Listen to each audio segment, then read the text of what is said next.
TV Olfert til Langhave, hvor der igen er masser af lærere, der er mødt op, godt humør og med dejlig musik.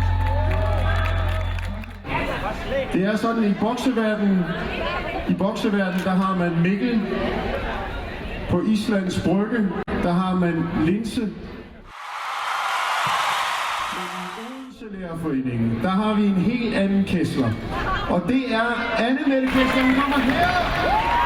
Ja. Rigtig hjertelig velkommen til alle sammen her i dag til vores fælles god weekendarrangement. Og endda ovenpå en flot tavlehappening. Det var helt vidunderligt at være med til. Og det er helt fantastisk at se, at jeg er så mange, der holder, holder varmen, hvis I gør det. I hvert fald holder ud, selvom kulden er over os igen.